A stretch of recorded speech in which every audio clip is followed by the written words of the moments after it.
Os radares Doppler do Detran. Olho para a máquina do Estado. Imagine um homem comum, aos 40 e poucos anos, dirigindo sua picape pela rodovia que liga o interior ao litoral em uma manhã de sol. Ele não é imprudente por natureza. Trabalha duro, sustenta a família, paga impostos em dia e carrega no peito aquela sensação quieta de responsabilidade que define muitos homens da sua geração. De repente, chega a notificação. Multa por velocidade média em um trecho monitorado por radar Doppler. O valor é salgado o suficiente para apertar o orçamento mensal. A sensação não é apenas de frustração financeira, mas de algo mais profundo. A impressão de que o sistema não vê nele um cidadão, mas uma fonte de receita previsível. Esse cenário se repete diariamente em dezenas de milhares de lares brasileiros. Os radares Doppler, tecnologia avançada que mede a velocidade média ao longo de trechos inteiros, em vez de um ponto isolado, representam o auge da fiscalização eletrônica no país. Prometidos como instrumentos de salvação viária, eles se tornaram para muitos símbolo de uma engrenagem estatal que transforma infrações em fluxo de caixa. Mas ir além da reclamação imediata exige uma análise mais serena e estruturada. O que esses equipamentos revelam sobre o equilíbrio entre segurança pública, poder estatal e a autonomia individual do homem contemporâneo? O princípio físico por trás do Doppler é elegante. Ondas eletromagnéticas emitidas pelo equipamento refletem nos veículos em movimento, alterando sua frequência conforme a velocidade relativa. Diferente dos radares pontuais antigos, que flagravam o motorista apenas no instante da passagem, os Doppler modernos calculam a média de velocidade entre dois ou mais pontos. Frear antes do equipamento e acelerar depois tornou-se ineficaz. A tecnologia, homologada pelo Inmetro e regulada pelo CONTRAN, permite monitoramento contínuo, integração com inteligência artificial e detecção de múltiplas infrações simultâneas. Ultrapassagem irregular, ausência de cinto, uso de celular. Estados como São Paulo, Paraná, Goiás, Bahia e Rio Grande do Sul já operam centenas de faixas monitoradas por essa metodologia. Os números impressionam. Em Curitiba, nos primeiros 4 meses de 2025, mais de 407 mil notificações de infrações foram emitidas, com 65% provenientes de equipamentos eletrônicos. A principal delas, excesso de velocidade de até 20%. Em São Paulo, radares com IA aplicaram dezenas de milhares de multas em poucos meses, capturando não só velocidade, mas comportamentos. Defensores argumentam que a redução de acidentes justifica a expansão. Dados históricos da PRF e do IPEA mostram que o aumento da fiscalização eletrônica em rodovias contribuiu para quedas localizadas em sinistros graves. No entanto, o quadro nacional permanece desafiador. Centenas de milhares de mortes em sinistros de trânsito na última década, com taxas de mortalidade que resistem a cair de forma consistente. Aqui surge a pergunta incômoda que o cidadão maduro não pode evitar. Quanto dessa tecnologia serve à segurança genuína e quanto alimenta a máquina do Estado? As multas de trânsito geram bilhões anualmente. Parte significativa desse recurso, em teoria, deve retornar ao sistema viário, sinalização, educação e infraestrutura. Na prática, relatórios do IPEA e observadores independentes apontam para destinações opacas, cortes em fundos como o FUNSET e uma tendência recorrente de priorizar a arrecadação sobre prevenção. Radares instalados em trechos com limites questionáveis, mudanças súbitas de velocidade máxima sem justificativa técnica clara, e a proliferação de equipamentos em áreas urbanas densas alimentam a percepção de que o objetivo principal não é educar, mas extrair. Essa dinâmica não é exclusiva do Brasil. Governos ao redor do mundo descobriram na mobilidade um vetor eficiente de receita não declarada como imposto. No entanto, em um país com carga tributária elevada, infraestrutura rodoviária irregular e cultura de trânsito ainda imatura, o efeito sobre o homem médio é particularmente corrosivo. Ele trabalha mais horas, enfrenta trânsito caótico, assume riscos calculados para cumprir prazos e, no final, é tratado como o eterno infrator em potencial. É nesse ponto que os princípios do Red Pill, do MGTO ou do estoicismo oferecem lentes úteis, não como doutrina ideológica, mas como ferramentas de compreensão madura da realidade. O Red Pill, em sua essência mais profunda e menos reativa, representa o despertar para as estruturas de incentivos que governam as interações humanas e institucionais. O homem percebe que o Estado, assim como outros sistemas sociais, não opera primariamente por benevolência, mas por autopreservação e expansão de poder. As multas não são neutras. Elas refletem escolhas políticas sobre onde colocar o foco fiscalizatório. Priorizam o motorista individual em detrimento de problemas estruturais maiores, buracos nas estradas, iluminação precária, sinalização deficiente, educação viária deficiente desde a formação. O homem Red Pill não se revolta infantilmente contra todo o sistema. Ele observa os incentivos. Sabe que uma burocracia cresce quando alimentada por recursos fáceis. Radares geram multas automáticas, com baixo custo operacional comparado à fiscalização humana, e com resistência judicial limitada. O cidadão contesta, mas o ônus da prova recai sobre ele. O fluxo de caixa é previsível, escalável e politicamente conveniente. Essa percepção não leva necessariamente ao cinismo, mas à vigilância. O homem aprende a navegar o ambiente sem ilusões românticas sobre as intenções do aparato estatal. Aqui entra o MGTOW, não como isolamento radical, mas como filosofia de independência. O homem que segue seu próprio caminho reconhece que muitas armadilhas modernas são projetadas para capturá-lo em ciclos de dependência e punição. O casamento pode ser uma, o consumismo outra. A hiperregulamentação do trânsito, com suas multas automáticas e pontos na CNH, é mais uma. Cada infração ameaça a habilitação, ferramenta essencial para a mobilidade, e em muitos casos, para o ganha-pão.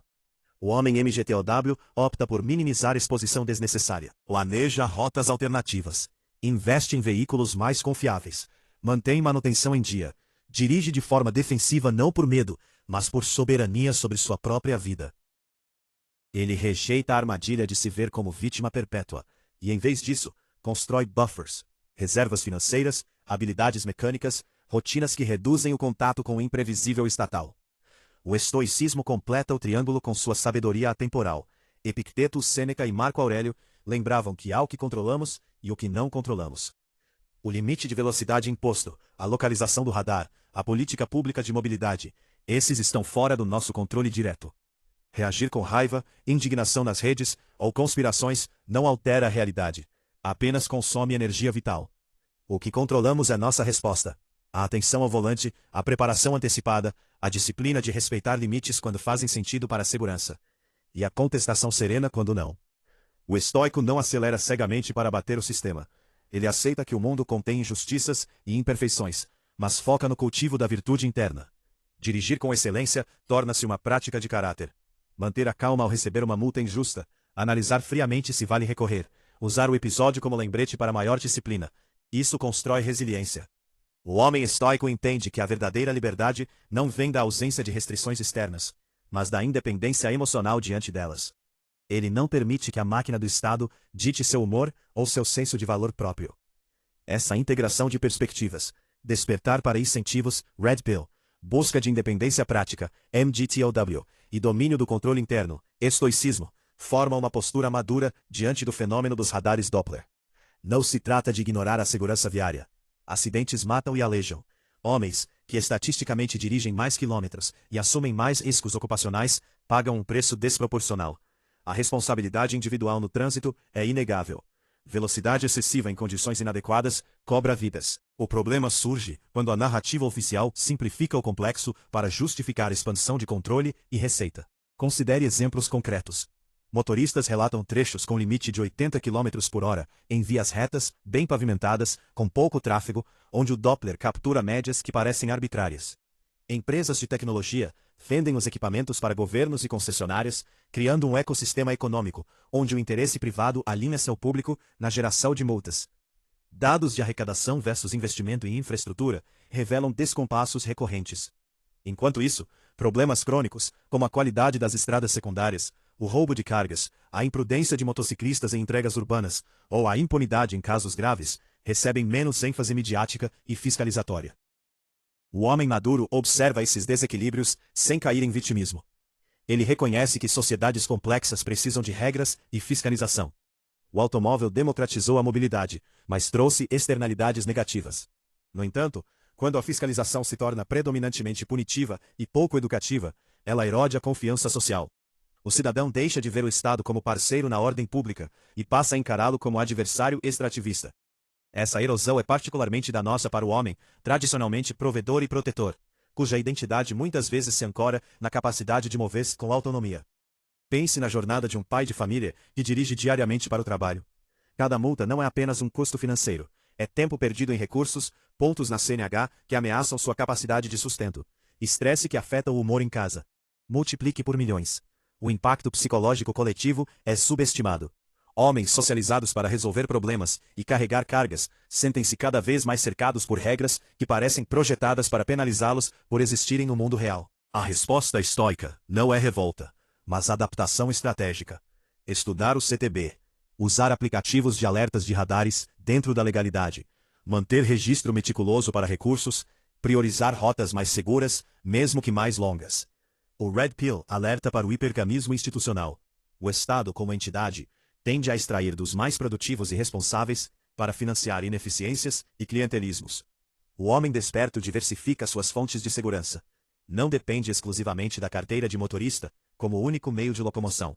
Investe em habilidades que permitam maior flexibilidade profissional, constrói redes de apoio mútuo entre pares. O MGTOW, em sua forma positiva, reforça o foco no self-improvement, academia, finanças, conhecimento mecânico, leitura. Um homem fisicamente forte, mentalmente afiado e financeiramente resiliente absorve melhor os choques do sistema. Essa abordagem não nega a coletividade. Homens virtuosos contribuem para a sociedade, precisamente porque dominam a si mesmos. O estoico dirige com cortesia, não para agradar radares, mas porque a excelência no trânsito reflete excelência de caráter. Ele aceita que nem toda multa é injusta, e corrige o que deve ser corrigido. Ao mesmo tempo, questiona com serenidade quando o limite parece arbitrário ou a aplicação desproporcional. A expansão dos radares Doppler coincide com um momento cultural maior. A sociedade moderna, especialmente no Ocidente e no Brasil, tem se inclinado para maior controle burocrático sobre comportamentos individuais. Câmeras, algoritmos, dados cruzados, a vigilância se expande sob o manto da segurança e da eficiência. Para o homem, isso representa um desafio à sua natureza exploradora e autônoma. Historicamente, homens construíram civilizações movendo-se, arriscando, testando limites. Restrições excessivas podem gerar conformismo, ou pior, alienação. A solução não está na abolição da fiscalização, utopia ingênua. Investir mais em educação viária desde a infância. Projetos de infraestrutura que realmente reduzam riscos. Transparência total na destinação das multas. Limites de velocidade baseados em dados técnicos rigorosos, e não em metas de arrecadação. Enquanto isso não ocorre, o indivíduo deve cultivar sua própria cidadela interior. Concluir exige honestidade. Os radares Doppler salvam vidas em certos contextos. Motoristas imprudentes existem e causam tragédias evitáveis. No entanto, quando a tecnologia se funde à lógica extrativista do Estado moderno, ela transcende a mera engenharia, para se tornar ferramenta de poder. O homem maduro, armado com clareza Red Pill, disciplina Megitol e serenidade estoica, não se rebela inutilmente, nem se submete cegamente. Ele observa, adapta, fortalece-se e vive segundo seus princípios. Dirigir, no fundo, é metáfora da existência. A estrada é incerta, cheia de imprevistos e autoridades. O combustível da máquina do Estado pode vir do nosso óleo, suor, esforço, atenção. Mas o verdadeiro combustível do homem está na sua capacidade de manter o leme, mesmo quando ventos contrários sopram. Aceitar o que não se controla, agir com virtude no que se controla, e seguir adiante com olhos abertos. Essa é a jornada que transforma frustração em sabedoria. Em um país onde a mobilidade ainda é conquista diária, os radares Doppler nos forçam a refletir sobre o preço da ordem. Que cada homem avalie não só sua velocidade, mas o rumo de sua própria vida diante das forças que tentam ditá-la. A verdadeira liberdade começa no momento em que paramos de esperar benevolência do sistema e passamos a construir soberania interna. A estrada continua.